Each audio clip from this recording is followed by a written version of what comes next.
And we're live.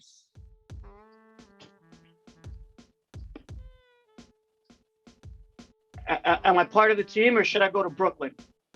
I don't know. Do you have higher aspirations, Brian? I don't know. They're still a seed lower than the Raptors. Anyway, good afternoon, good morning, good evening, ladies and gentlemen, wherever you are, whatever time it is for you right now. Just know that you are locked in onto the point with Skip. And the King. You guys go down there and click subscribe, click like, leave a comment. We're still waiting for our 400 subscribers to give away the Raptors for you guys. Hopefully you guys do it before winter's over, or maybe you can keep it for next year. But Skip, we've been without basketball since Sunday, and this is actually kind of a little weird area to go through because after this weekend we had the celebrity game. I didn't know any of them. We had the Rising Stars Challenge, pretty cool. We had something called a dunk competition. Didn't really make sense to me. Like I said on the last episode, pointless. We had a 3-point competition where a big man won.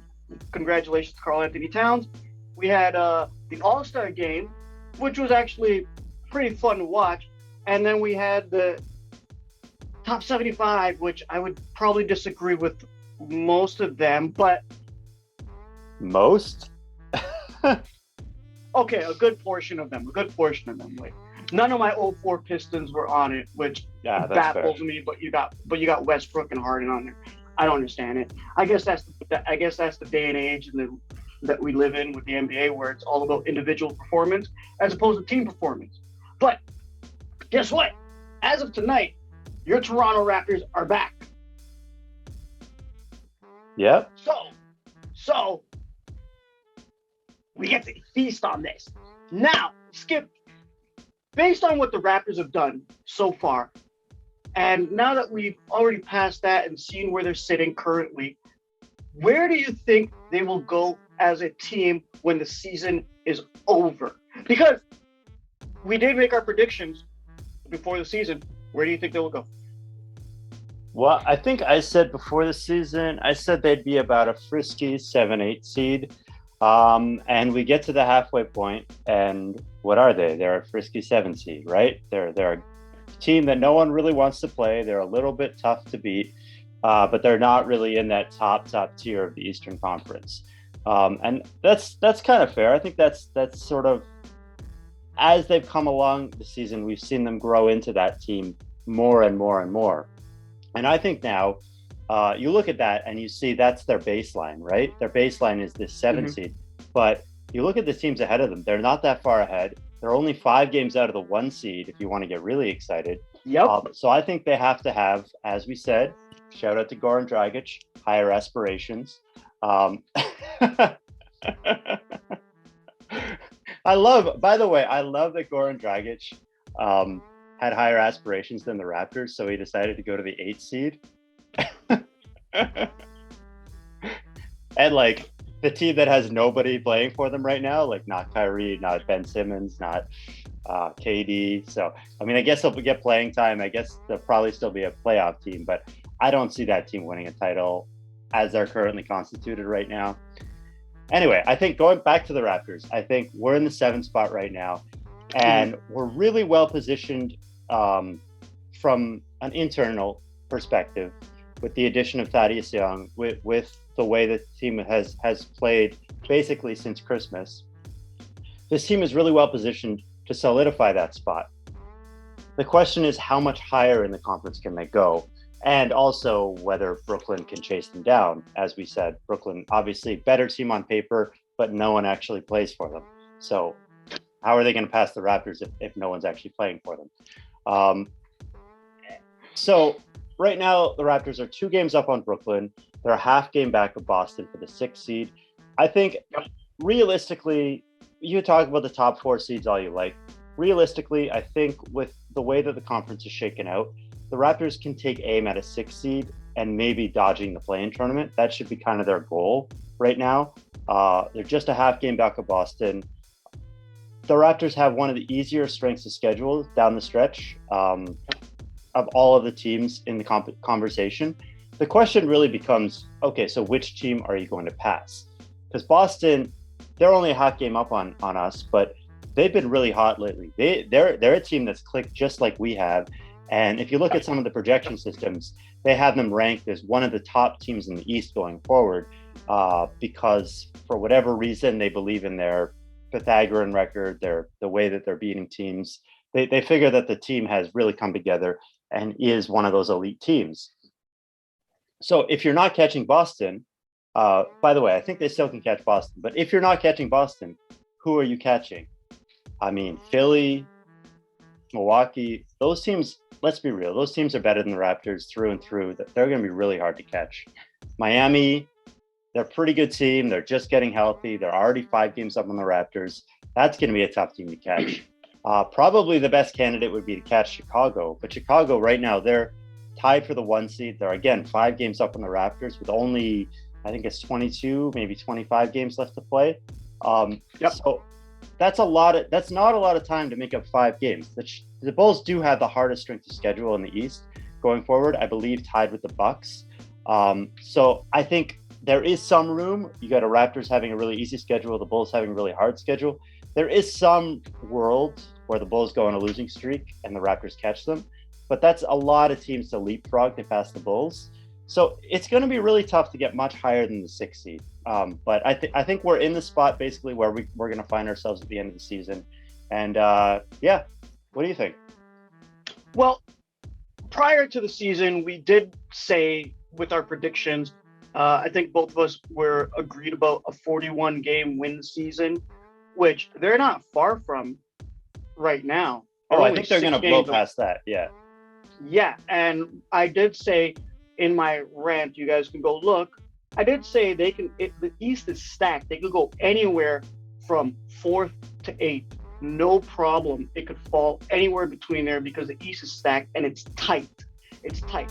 But the issues are like, right now the Raptors are currently overall in the league in points per game. They're 18th, right? In field goal percentage, they're 26th, which isn't that good, even though they do take up a lot of shots. They do put up a lot of shots because they have that fast tempo style. Steals, let me tell you, man, their defense, they're 3rd overall. They're only behind Memphis and Golden State, which I think is pretty damn good. I didn't expect Golden State to be up there at number 2, right? At turnovers, they're 5th in the league. So there is a lot of potential. And if they were to go after some of the teams like you just were speaking about, Skip, who would they pass? Well, let's just take a look at it this way. You mentioned Chicago. There's a potential MVP there. You mentioned Philadelphia. There's a potential MVP there leading the league in scoring in Joel Embiid. Then you also have the reliable, also potential MVP in Giannis Antetokounmpo. Now, where can they lie? And not to mention the Heat, now like you just said, how they're starting to get healthy, how they're starting to get better. I think we did at the beginning of the season solidify that as our top 4, and we did mention Boston in there. I think I was wearing the Boston sweater and you didn't like it. But I do see the potential for the Raptors still falling in between the 6th the one and team. 8th. Sorry, the one team we didn't mention so far is the Cavs. Just want to throw that out there. But go on. Yeah, but nobody expected that. They didn't even expect that. Yeah. You think their front office even expected that? They just wanted to throw a team together after what the GM did to them and leaving them in shambles. They're doing amazing, and kudos to them. I enjoy watching them play sometimes. I think they're a team that could fall off a little bit. But they also have a pretty easy strength of schedule. So that's another one where it's like, are they going to fall off enough for the Raptors to pass them? I could see it happening, especially after having the All-Star game and the high of that. But look what happened to Washington. They're pretty talented, and they're young and they're good. So they're probably not going to fall off the face of the earth. Look what happened to Washington falling off. You never know. This is the NBA, right? It's not rigged. NFL. But Skip, I do have to ask you a question. Now that the Raptors are going forward, they did make an acquisition at the trade deadline in the one and only Thaddeus Young. Now, how do you think Thaddeus Young's impact can be on the Raptors for the rest of the season? Now that somebody went to Brooklyn. Well, I don't think we need to revisit that whole situation right now. Um, the point is, the Raptors have a player who's going to play for them. That's all that matters. We've seen Thad Young play 2 games now. The second game, he looked really good, really strong. But I think this is a really good time for Thad Young, right? Because he comes in at the trade deadline, plays 1 or 2 games just to kind of get to know the system, and then he has a week off. Presumably, I don't know exactly how this works in the NBA, but presumably they're going to get everyone back in this week, probably today. We're filming this on Thursday, so probably today they're going to be running practices. We're playing today. We're playing today. Yeah, we're playing on Friday. Sorry, we're filming on Thursday. But yeah, so probably on Thursday they're running like real hardcore practices. Friday as you're watching this, but they probably came back on Tuesday. Yeah, whenever they came back. I don't know exactly how it goes. But either way, they've run at least 1 or 2 real serious practices where Thad Young can actually get integrated into the system, show the Raptors what he can do in situations that aren't just game situations. Because obviously we know they don't practice a whole lot during the season, so it's hard to you're kind of jumping in at full speed. It's nice to walk it back and sort of figure out, okay, what are your strengths? Because Thad Young actually had a career year last year. If you look at the numbers, he had a career high 4.3 assists per game. He was scoring 12 points per game. His box plus minus was a career high. And basically, I think what he learned to do was kind of to be this ball handler in the high post and running offense, holding the ball. And when we saw him this week with the Raptors, that's not really the role he was playing, right? He was more like a cutter, a defender, a rebounder, which is all well and good. But I want to see him take that next level. I want to see the Thad Young, who was Thad Young on Chicago last year, who can actually run offense and generate offense, and maybe be the guy that's holding the ball and finding the cutter. And that's the kind of player that I want to see. And I think if maybe they've had time to integrate him into the team a little bit more, we might see that coming forward this week and next week. And that's where he can start to take over and be that kind of keystone of the bench unit, right? Where he can be carrying these lineups when you got a Pascal sitting, you got a Fred VanVleet sitting. Maybe he bridges that 8-minute stretch from the end of the first quarter to the beginning of the second quarter. 8 minutes where he's basically your point forward on offense, your point forward on defense as well. Like, he can be a very strong defensive player too. So I think that's kind of where we want to get with that. And if you have a Thad Young who can anchor your bench unit, suddenly everything else kind of works out, right? Because then you got your Precious minutes, you got your Boucher minutes, you got your, who did I forget? Kem Birch minutes. Okay, that's 9 players right there. You sprinkle those in properly, that's 9 players. You don't even need a 10th player. If you need a 10th player, you call on Dallin O'Banton for a couple minutes. Like, he's going to get minutes. That's a solid 10-man unit. And what happens if you have that lineup is suddenly you're kind of your deep depth pieces, your Utahs, your Svies, your Malachi Flynn's, they can sit on the deep bench and they can be guys that break glass. I call them break glass in case of emergency guys. Like, they're the guys who come if someone's hurt, if someone's in foul trouble. You don't have to rely on those guys for much at all. It's just like, all right, like, we need you, but you're not part of the core unit. They need to, what they've been trying to do is build up this 9 or 10-man core unit. And I think Thad Young will really help with that. I think Thad Young provides a good bit of veteran leadership inside the locker room and to the young kids on the bench.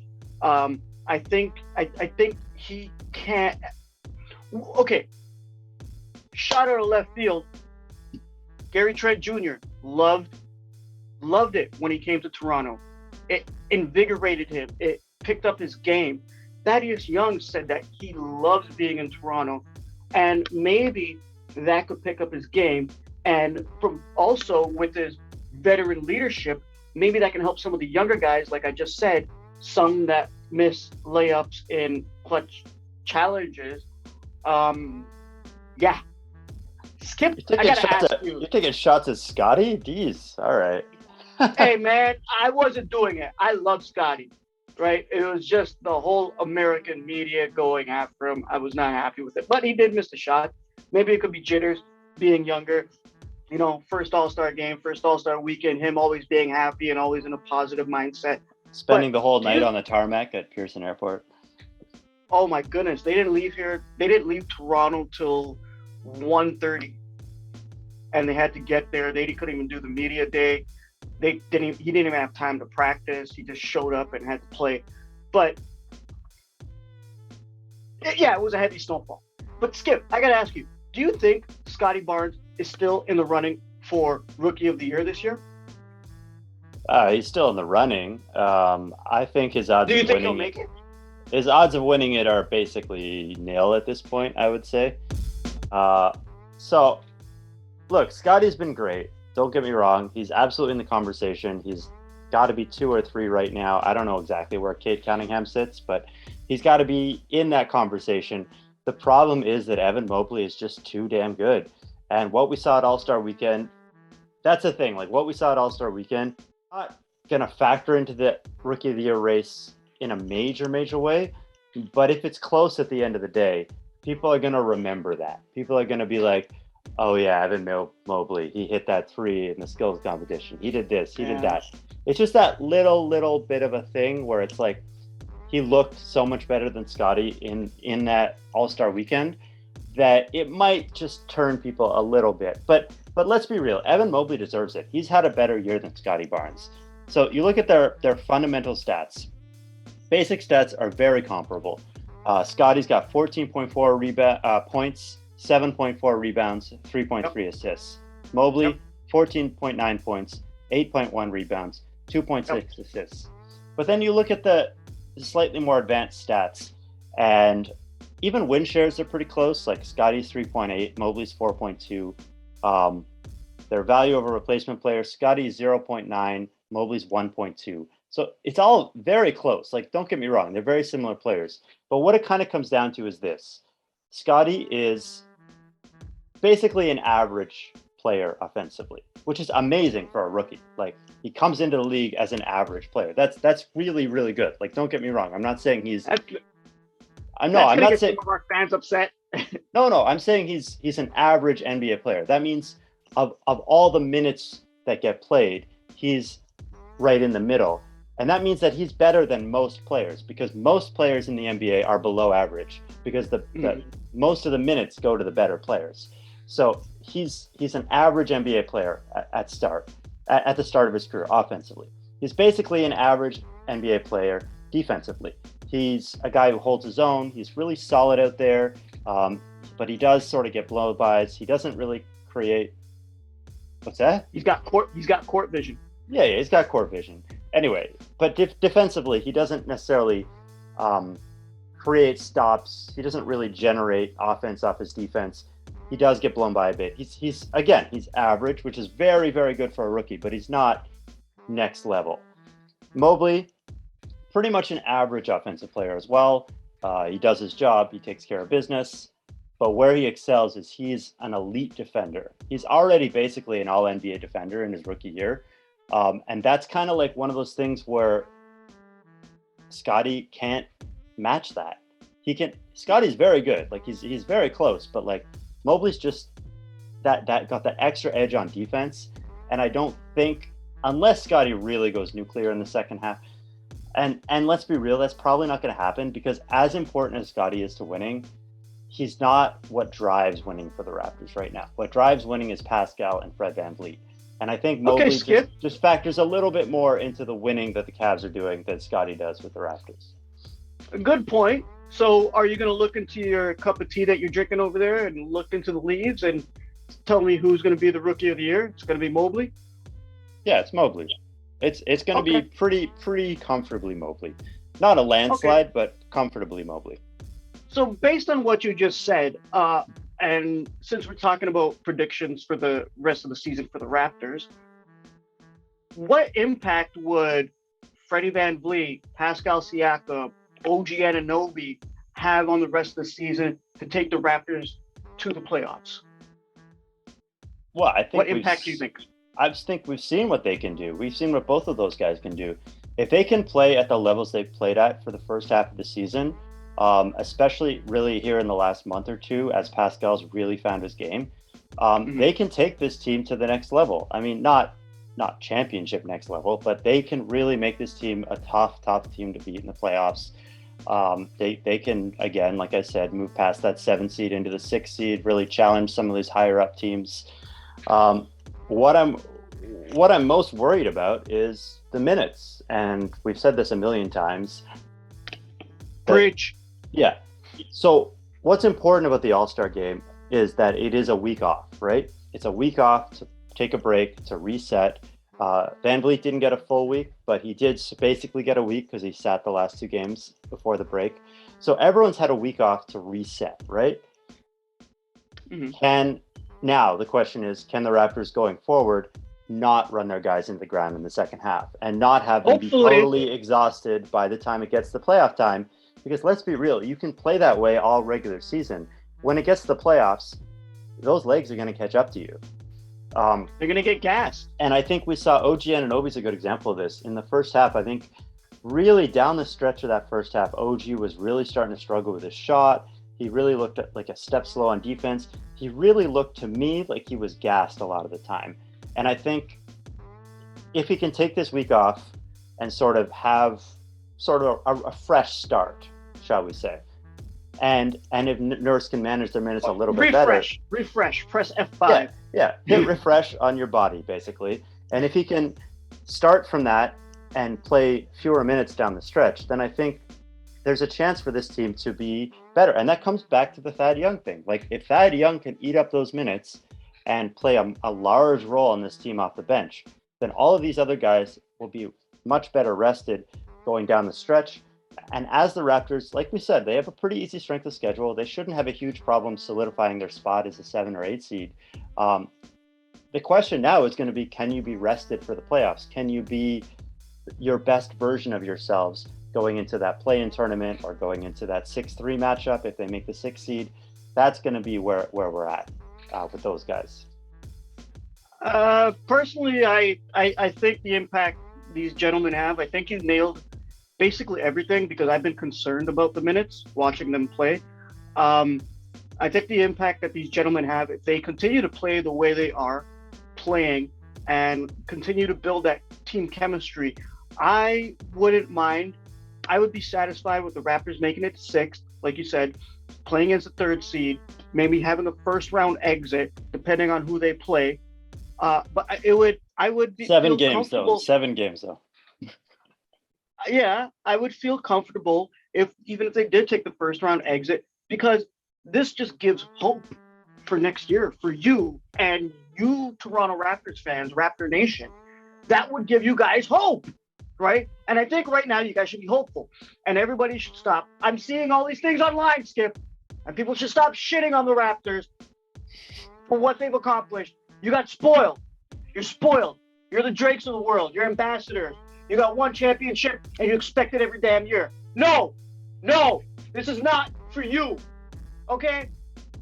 Trust the process, because that's who I think might end up in 3rd. But trust what the Raptors are doing, and trust in Masai and what Bobby Webster is doing. Trust in the team building chemistry. Trust in Nick Nurse trying to figure it all out, depending with the pieces that he has, trying to put it on the floor. Shout out to that whole coaching staff. Right, they're doing what they can. They're doing amazing. The guys have bought into the system.